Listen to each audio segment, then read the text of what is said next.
Basically, this is an attempt to introduce an alternative path towards getting to know ourselves in the most intimate manner. In other words, if we view the process of self-realization in light of all the pathways and roads available to us, despite the fact that there are as many roads as there could possibly be, simply because that a range and a circumference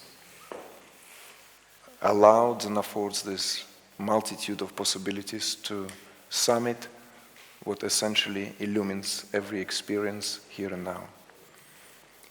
However, that said, out of the multitude of all these approaches to get to know ourselves, interestingly enough, there are 5 distinctively known ones simply because it is not a random affair.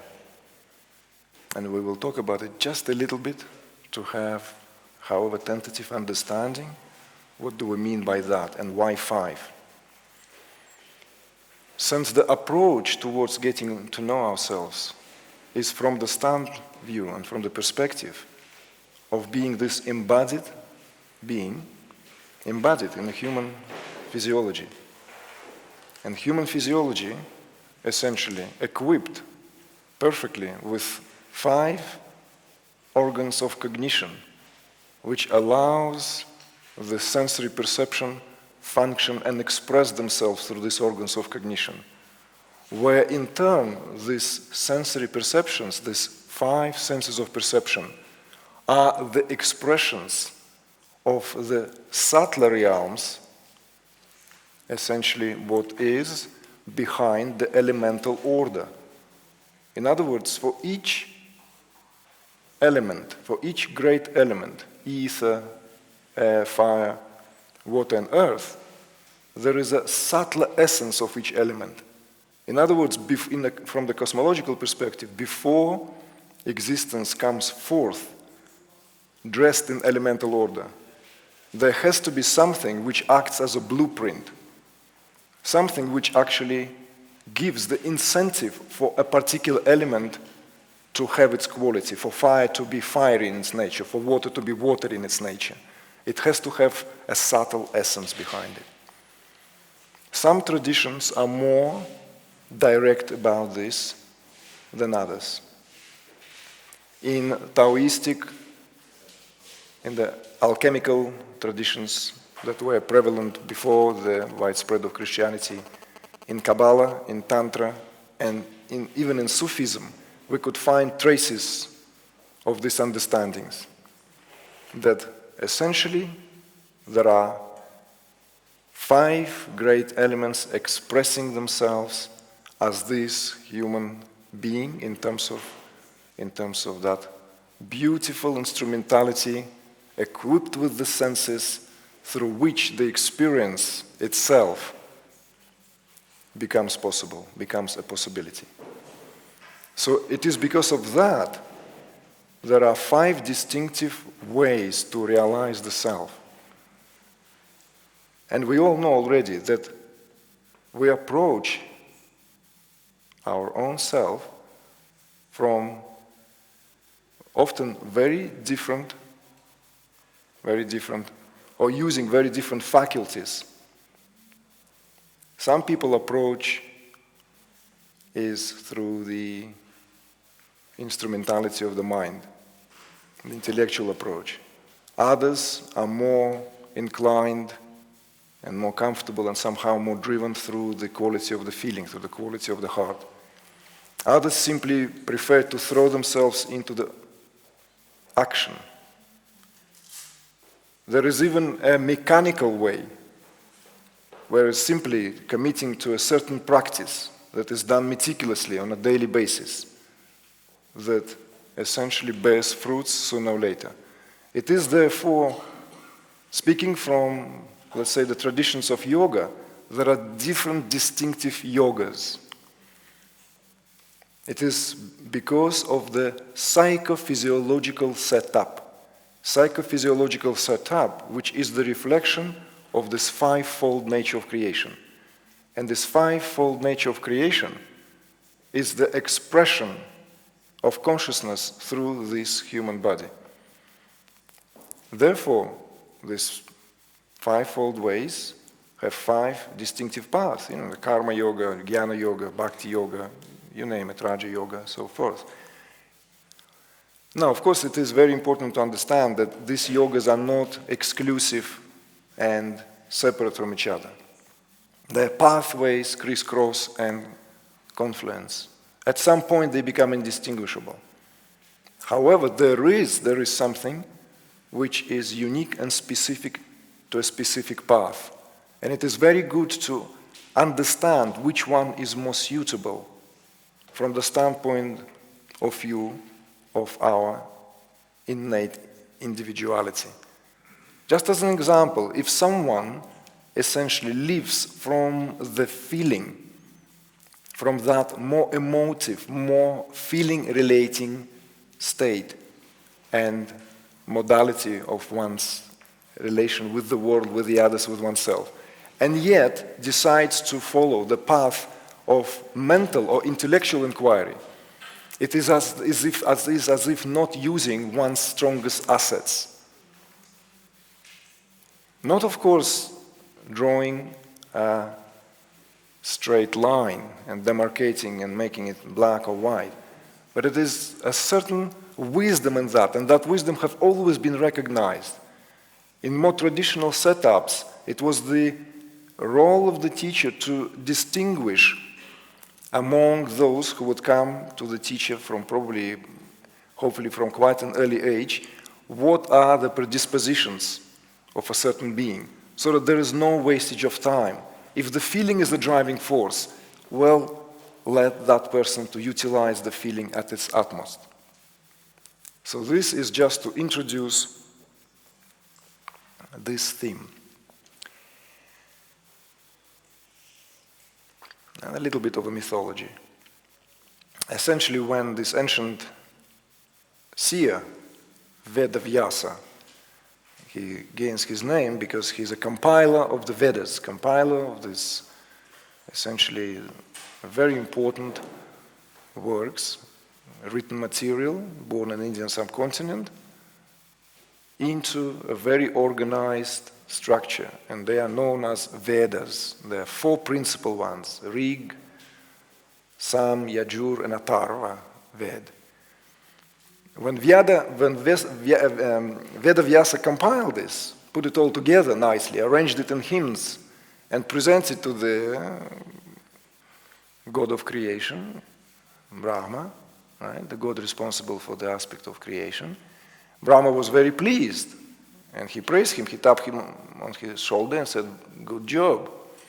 But then looking at the Vedas, he suddenly thought, but guess what?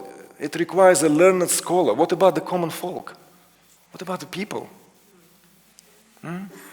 All this requires years of study, to be born in a Brahmin family. Aren't we excluding others?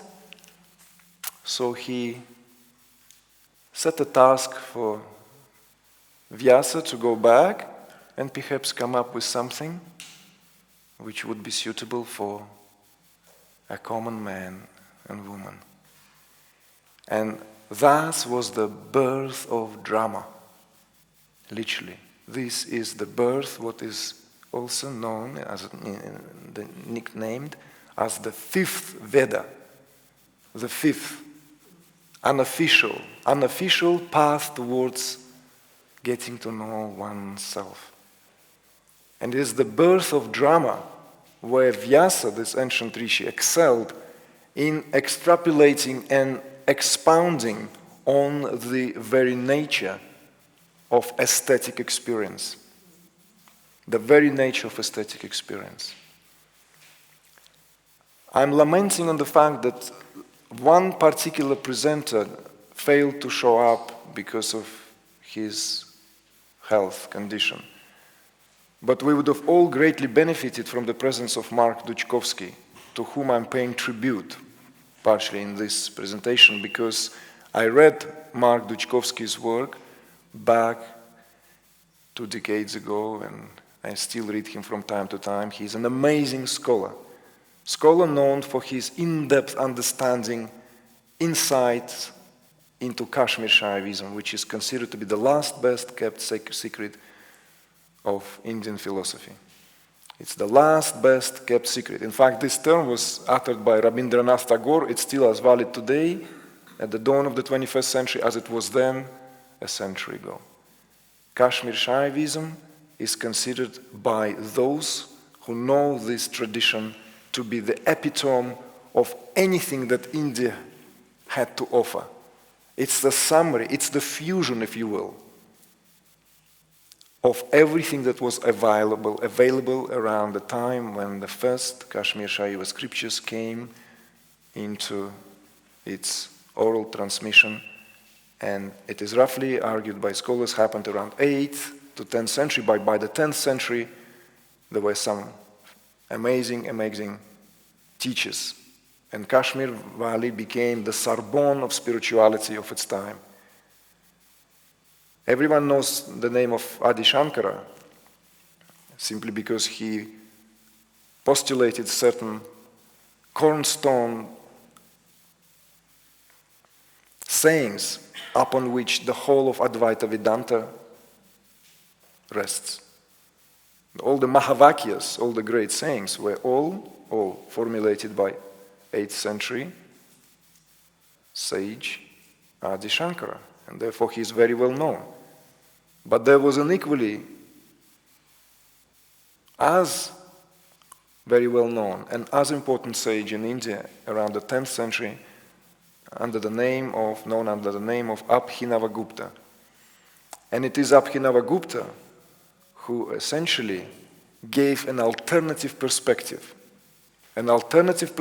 which runs parallel to that development of philosophical thought, which the term non-duality today would not exist. Simply, it would not even enter English language or any other languages if not for the term Advaita. Because that's what it essentially means, not two. Advaita. A in Sanskrit is a letter for negation. What was so different about Abhinavagupta? And why are we bringing it here? Why this myth of creation, Vyasa, and the Fifth Veda? Alongside the classically recognized pathways to realize the self, there is this essentially path of beauty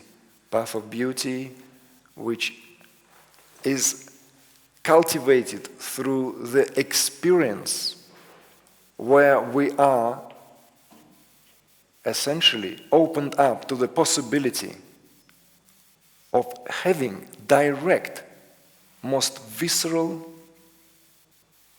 insight into the very nature of our reality. And it is available through art of any form. That is the birth of drama. Because when we say drama here, it's not just drama in relation to the theater. Drama here stands at the very basics of all arts. It is true to Indian civilization and it is true to the Western civilization, because we all know that the birth of the theater in ancient Greece was precisely that. It cultured all arts together. It brought them together under one roof, though they actually performed in the open air. So it was under one sky. The art of drama, literally, is considered to be the very way, and it was conceived by that ancient Rishi Vyasa, conceived as the format, as the module, as the container where one can experience as the partaker, as the witness, as the essentially someone who partakes in the delight of any particular work of art, whether as a creator or as the someone who is in the role of the spectator. Because from the perspective of the key components without which there is no drama. There is this beautiful relationship, this triangle, equilateral, I could even call, where the creator and spectator share the same glory. And it is very important to understand. Many people consider themselves inferior to artists because it is not them who wrote that sonat, not them who wrote that beautiful movement in C minor. They only enjoying partaking in that.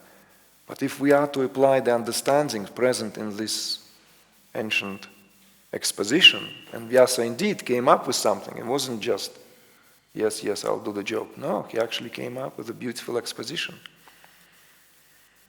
Exposition which has been serving many generations of artists. Many generations of artists, from musicians to performers to dancers to sculptors to architects. It is the ancient text, Vastu Purushu Mandala, which speaks of the very principles of creation. So from that perspective, the creator of a work of art and the spectator share the same glory because it is only the spectator who brings the work of art into being.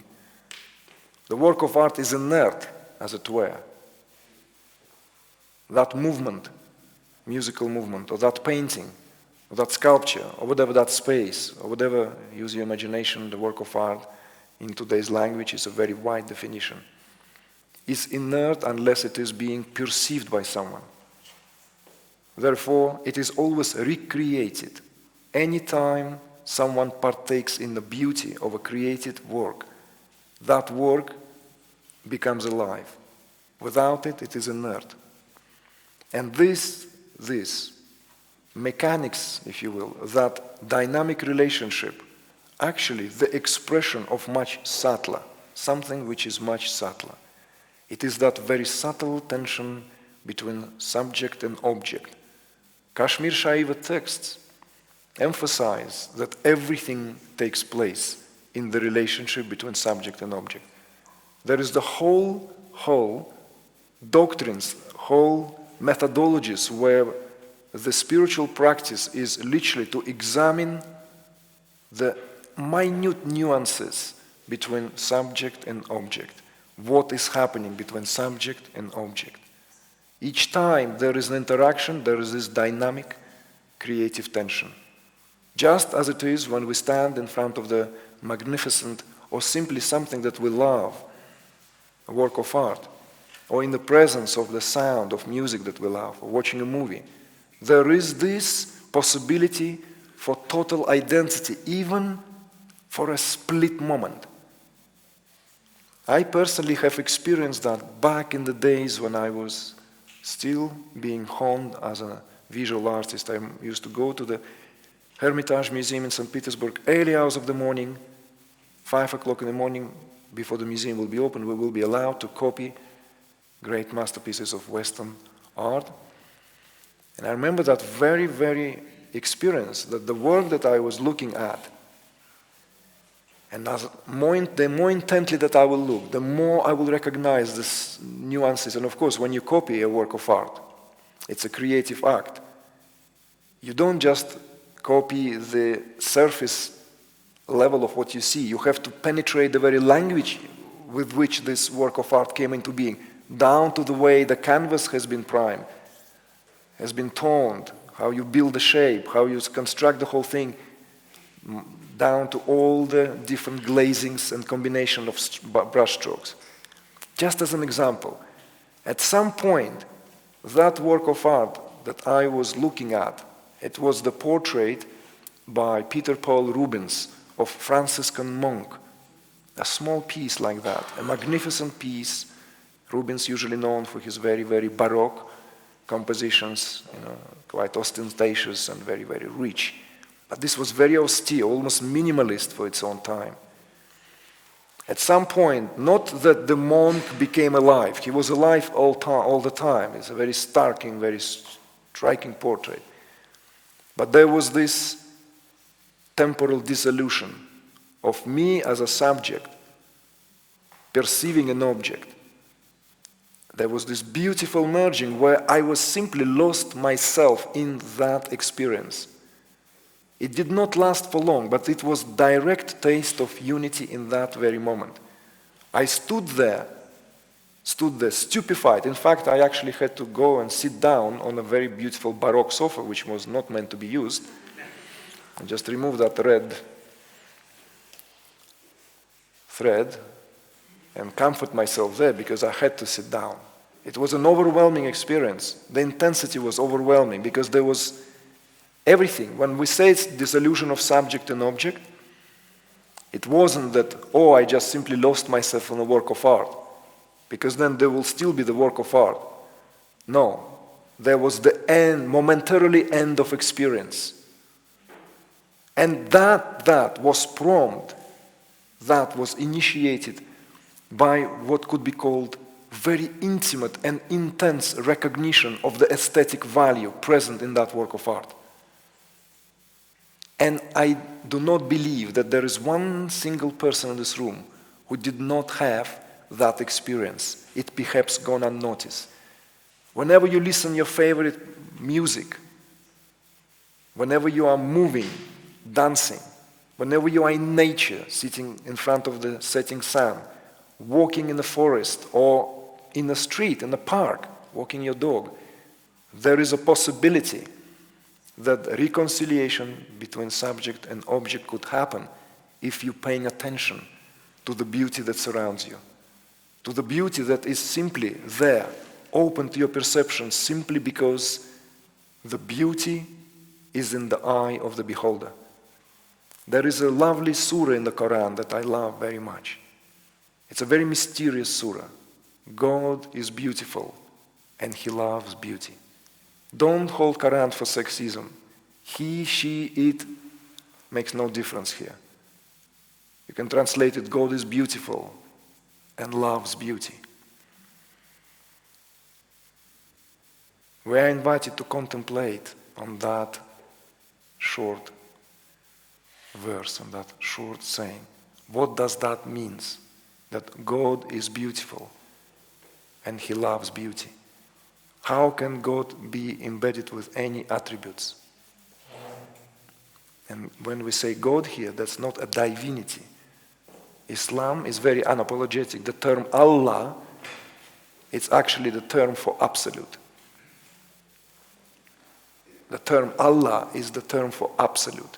It's not God like Vishnu or Brahma. It's not like even Jesus Christ or Saint Mary. It's not like Buddha even. Allah stands for that which transcends everything. So here, the attributes are given to that which is essentially attributeless, that which transcends everything. And this is where the mystery is being revealed. And loves beauty. This is a totally new perspective. The perspective that I myself drank out of some of the greatest philosophers of our time. For the first time I've encountered that in Nietzsche, in the works of Nietzsche, that this whole universe, this whole of creation, this whole of existence is for the sake of the experience of that aesthetic nature of which consciousness essentially expresses itself for the sake of experiencing this drama of creation. So the genius of Vyasa in compiling the Fifth Veda was precisely in that. In giving the replica, the possibility where the work of art can emulate that which happens at all times. That which happens at all times. Because it's not that creation took place at a certain point in time and then it unfolds, unfolding in time. That is an oxymoron. And I'm not going to go into the scientific ramifications of that simply because there are much more versed in these topics and these subjects, and we've had these presentations for the last few days. But it is essentially that this is being recreated at every moment. In other words, this universe doesn't exist as this objective entity, as this objective reality. It is being recreated through and by sum total of our perceptions. Each and every one of us recreates this reality. We are a result of that.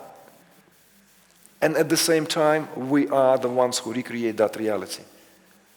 And the path of beauty, or else known in Kashmir Shaivism as the path of aesthetic rupture, is very much that. It's that where we are asked simply to rediscover that what is already present in every experience. I often say that what distinguishes real artists from amateur ones is that the real artist is not an occupation. It's not a profession. It's not a day job. It's not something that you wake up and you, after breakfast, you become an artist and then 6 or 8, you're done and you can go out and enjoy company, friends or family, and you're no longer an artist. It's impossible. It's a burning something. It's that which burns and consumes us. And this is an invitation to recognize that essentially at the core of our being, there is an artist. There is this aspect of our individuality, that figment of greater reality, which essentially a creative genius eager to break through. For whatever we do out of the aspiration that otherwise don't let us simply to rest on our laurels or accept the status quo. There is this driving force, and that driving force is that creative impulse. It is the creative impulse which is a reflection, direct resonance of the impulses of creative intelligence through which consciousness as the self creates every form and phenomena in order to behold itself from as many perspectives as it can afford. This is another perspective for this universe. For instance, if I were to lean again on the expositions of Kashmir Shaivism, the universe was never created. The whole concept of creation doesn't come into this perspective. It is a very interesting one, because I've heard a few years ago that there are some scientists who are actually now entertaining these notions that the Big Bang idea is an outdated perspective. The universe never actually came into being. There's no such thing like a moment in time that we can say that it came out of nothing and then it expands into infinity. There is another perspective, the perspective of cooling down and warming up. The perspective that it always exists as pure potentiality. And that is reflected in this perspective that everything is already there,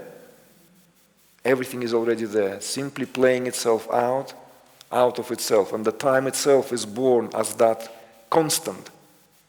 Even to say that there is no time, it's no longer in tune with what the breakthroughs of modern sciences are.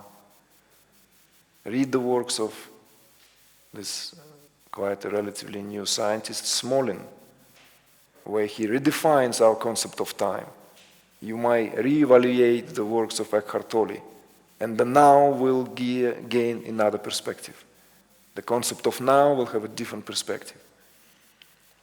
So this essentially is simply just like the introduction of this very, very dear to me theme. A dear to me theme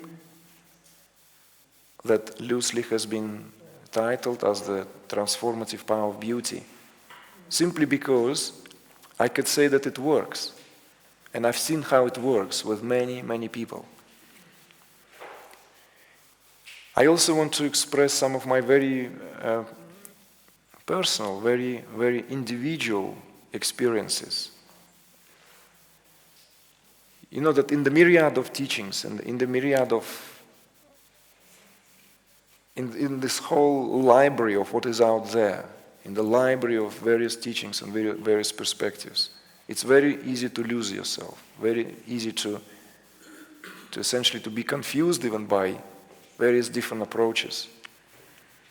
What is amazing about the path of the aesthetic rupture is that it is something that we all crave innately. We all crave beauty on a daily basis, whether we acknowledge that or not. It doesn't matter. The craving is there. Anything that we do in the name of beauty. It's just a perspective. And I often say that for me personally, the only or the nearest analogy to that deeply mysterious spiritual revelation, epiphany, comes only through works of art. No scripture can ever give me the explanation of what I went myself through, nor when I read about it when I was much younger in anticipation of how it might be. But the works of art came as close as they could. The music came as close as it could. The moments when a particular form, the particular musical movement, that it gave me that palpable and direct sensation of unity through something which was experienced in that very moment. And this is what the path of beauty is about. It's embracing that and cultivating that experience. Because it's not just to be taken for granted, it literally to be honed, to be cultivated, to be refined. And it can be refined endlessly. Refined to a degree when the whole existence is perceived as that, literally as that drama of creation where everything is being seen through the eyes of the Creator. Everything, every interaction, every event, everything, however minute, mundane, or however grand and, outstanding. For that reason I say that it is open to us. Just like that cathartic experience is open through the highest, but to partaking in the highest form of art, as well as just walking along the side of the field, or in the mundane reality of our life, because this is where the beauty is the most unnoticed, because it's simply, our perception is not refined enough to perceive it. It simply goes unnoticed.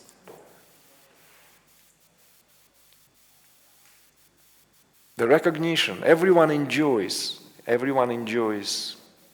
their favorite, whatever there is, be it a hobby. Oh, I love that musician, or I love that painter, or I love this poet. But it is in going into that finer layers, into this, to recognize the language, to recognize the finest vibration of how that work of art came, is what gives that incomparable delight, which literally creates the possibility of where that very subtle tension between subject and object is at the very subtle relationship where it can merge, even if momentarily, because that's what gives us the taste of unity. Before unity can be experienced in this highly sought after states, like previously have spoken here in this room and in other rooms, the state of total absorption, the samadhi, it requires a lot of practice. Very few people, in my experience, who sat in meditation actually report that, oh, I have direct and undisputable, unwavering knowledge of what samadhi is. I know people who have sat in meditation for 25 to 30 years, and they still ask, have I ever had samadhi or not? It's still not guaranteed, because the state is very subtle, of course. But the experience that is available through merging with the work of art in any form is available on a daily basis. It is literally that encouragement that Vyasa received in that mythological encounter.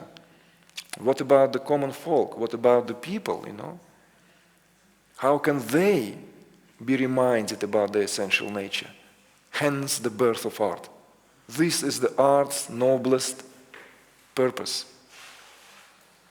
So that in isolated part, the whole, we can have the glimpse of the whole. So through the part, we can perceive the whole. This is the very, very reason and essence for art.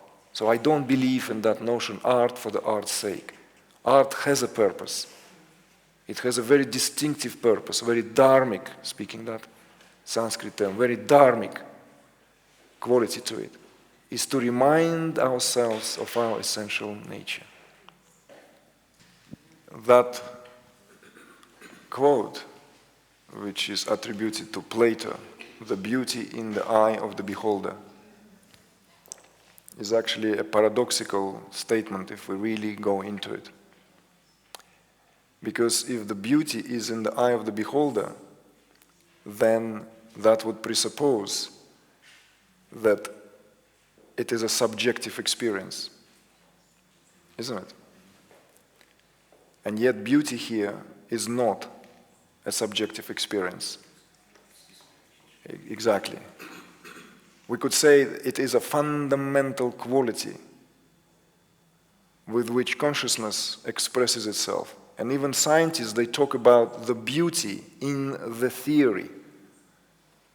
The theory could be amazing, but if it's lacking a certain beauty, a quality of symmetry, a quality of coherence which gives us a sense of beauty, then something wrong with it. Inherently, it's not reflecting the greater whole. All artists, I can only speak from the perspective of the visual one, know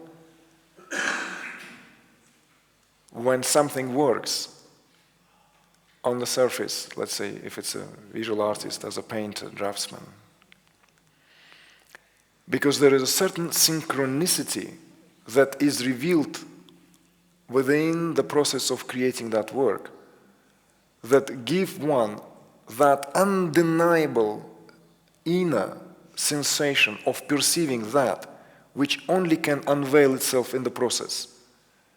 In other words, one thing is to conceive a work of art in the idea, to conceive it, then yes, and then it's a totally different to bring it into the form, bring it into the execution, which means bring it into existence, bring it forth into existence.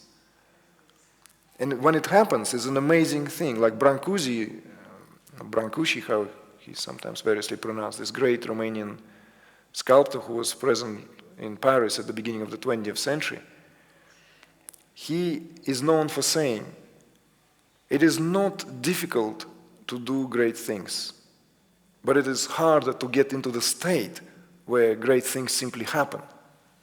He meant in terms of making things. He was very down-to-earth sculptor. So I don't know if I'm responding to your question exactly the way you're inviting me to respond. Yes, beauty is essentially, I don't believe the beauty is a subjective experience. Aesthetic, the tastes are subjective experiences, what some consider to be a matter of taste. But beauty is not.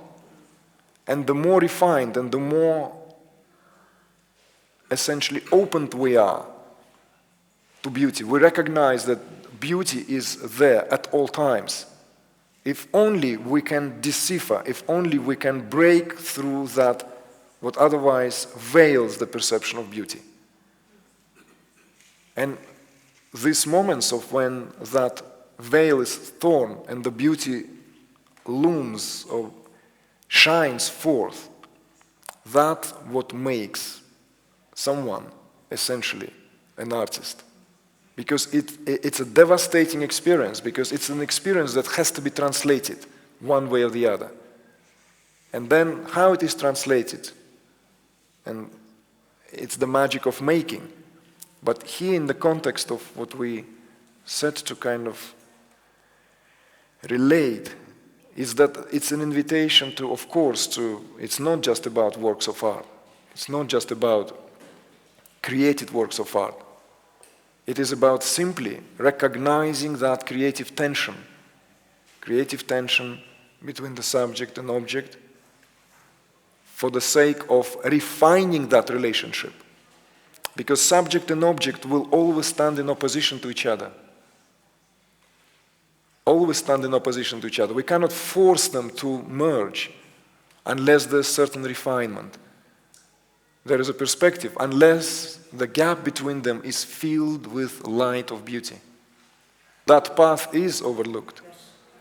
It's overlooked because it's not recognized, and yet it is, from the standpoint of view of, let's say, the highest philosophy, and it's not me who's saying that, the greatest thinkers and sages of India held the expositions present in Kashmir Shaivism as the highest achievement of Indian philosophical thought, or the philosophical thoughts born on Indian subcontinent. They speak of the aesthetic rupture. The Abhinavagupta wrote about it extensively, that the whole purpose of existence, in a way, is to extract the juice that is exemplified in the Sanskrit term rasa. The essence of existence is in the experiencing the shanta rasa, the flavor of peace. And the flavor of peace is the aesthetic rupture, when we are essentially enraptured in the presence of the experiencing of beauty.